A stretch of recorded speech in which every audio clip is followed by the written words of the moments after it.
po, kamusta po kayo? Ako po si Fen sa aming Bakuran Vlogs.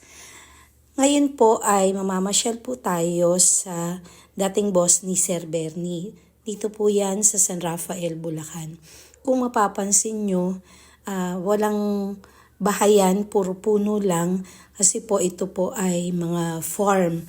Pero tingnan nyo yung kalsada, talagang maganda po yung sementado at malapad po talaga yung kalsada. Magandang mamasyal, yung magtingin-tingin ng mga puno kung kayo po ay mahilig sa mga puno, sa mga halaman. Yan, maganda pong mamasyal dito. Pansin ko lang po dito sa lugar na to kahit bukirin, napakarami pong mga school, mapa elementary, mapa high school, talaga po napakaraming naming nadaanan.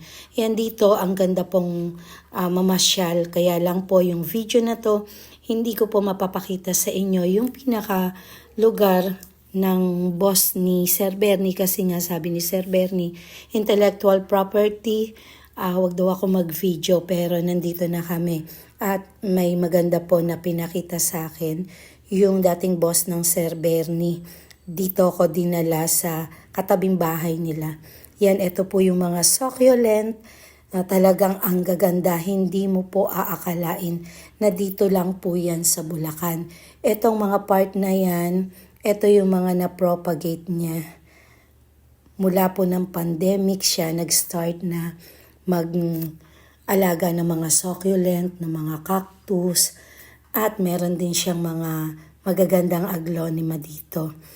Tapos ito yung part na yan, mga variegated na cactus na parang mga candy. Ang gaganda. Yung iba dyan na propagate na lang daw po niya. At tingnan nyo naman, ang lulusog. Talagang kung makikita nyo sa personal yung mga dahon, talagang parang gusto mong pigain o kurutin dahil sa sobrang taba. Ito akala ko Purple Delight to pero hindi naman daw po yan Purple Delight.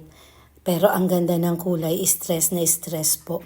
Ito yung mga iba pang na-propagate niya. Ayan, yung mga cactus na ordinary lang pero ang gaganda. Ito yung part na puro Purple Delight po na na-propagate lang niya. Isa lang daw po yung inalagaan niya dati. Yan, napalago na at may mga nakahang. Ang gaganda rin, no? Lalo yung red na yun. Ang gaganda po talaga. Ito, yan. Hindi ko alam yung mga ID, pero super sa gaganda. At saka akala nyo isang piraso lang o isang variety lang yung succulent niya, pero ang dami pong na variety, hindi lang po isa. Ito yung Melo Cactus. Binigay po niya sa akin yung 2 buto na yan.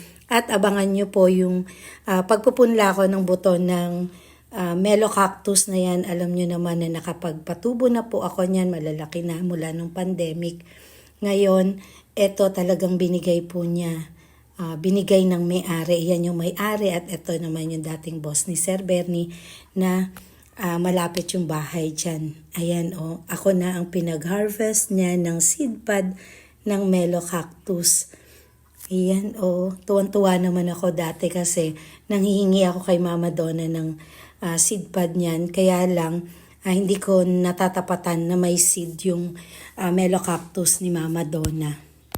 Ito daw po Melo Cactus na to, maliit lang nung nabili niya, nasa 350.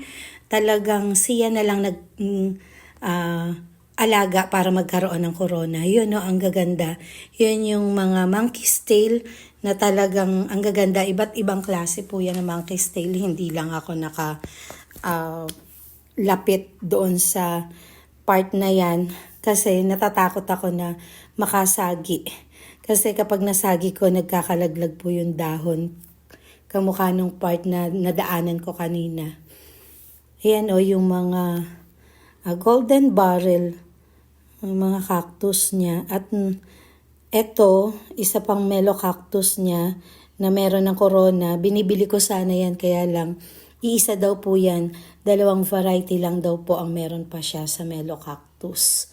Yan, sabi ko sa kanya kapag tumubo yung Melo Cactus na to, na kinuha ko sa kanya yung seed pod, bibigyan ko na lang siya. Ayan o, ang ganda ng pagkakagawa niya dito. Ito mga propagation lang niya. Ito as common lang na cactus pero ang daming bulaklak. Ipakikita ko sa inyo yung bulaklak niyan. Sinend sa akin nung may-ari nung bumuka. Ipakikita ko dito. Ang daming cactus ko, ikaw ay succulent and cactus lover. Talagang kapag napunta ka dito sa kanyang lugar, matutuwa ka yan. Kulay orange na succulent. Ayan o, tingnan nyo naman ang gaganda. Ang lulusog talaga. Ang sabi ng may-ari, yan daw po ay tuwing Saturday lang yan na iikutan kasi may trabaho yung may-ari. At yung setup po niya ay, ang ganda ng setup. Ang setup po niya ay meron po siyang shade net. Talagang doble po yung shade net niya. Tapos full sun. Iyon. Tapos mga kawayan lang na talagang hindi mo aakalain na makakapagpatubo dito ng mga succulent and cactus. At yung cactus naman na to, ang dami niyang na-propagate at talagang takot ako mag-propagate ng mga pops ng mga cactus. Pero dito, talagang parang minamani-mani lang niya yung pagpapropagate ng mga cactus and succulent. Binababa nga lang niya kung saan yung mga succulent na napuputol. Tapos kapag nakita daw niya na meron ng mga ugat, ayun, tinatanim na niya. Ayan o, ang dami. Ito raw ilan lang nung binili niya eh. Kumuha lang siya ng paisa-isang variety tapos siya na yung nag-propagate. Ito si Ma'am Armeli. Ayan o, ang ganda ng kuha ko sa kanya dito kasama yung mga kulay purple na succulent. Ayan o, ang ganda. Diba? Ang lulusog. Ate Adele, tingnan nyo kaya lang 2 paso lang yan. Kasi nga, hindi niya naaasika, 3 pala yan. Kasi nga, hindi daw niya naaasikaso talaga yung pag-aalaga nito kasi may trabaho nga siya. Sunday lang siya nandyan sa bahay para asikasuhin yung kanyang mga succulent. Ayan, ang dami. Mayroon siya mga sinasabi sa akin na ID, pero hindi ko maintindihan yung ID kasi talagang hindi ko pa yun naririnig sa mga nagbablog. Yung mga ID na mga succulent na meron siya. Ayan, ito yung isa sa type ko pero hindi siya Mendoza, hindi siya si Ellen. May sinabi siya na ID nito. Hindi siya si Ellen, hindi siya si Mendoza. Pero ang ganda, ang lusog ng kanya. Sa personal po yan, purple po talaga yung dahon niyan. Ayan ayan, ang dami ng may bulaklak ng cactus niya. Nakakainggit. Napabili tuloy ako. Ngayon, nagbebenta na po siya kapag napunta lang dito sa lugar niya pero hindi siya nag-ship. Kasi maraming nagtatanong sa akin kung nagbebenta to o nag-ship. Hindi daw po kasi niya maasikaso yung pag-ship kasi nga meron siyang trabaho Monday to Saturday. At check po, may magtatanong sa inyo kung magkano po yung presyo kasi nakabili ako. Meron po akong nabili sa kanya ng mga variegated na cactus sa halagang 70 pesos. At saka may nabili rin naman ako na na-propagate niya na succulent. Yung malaki na kulay red na bilili ko lang sa kanya ng 100 pesos. Pero ang ganda na po talaga at ang laki na.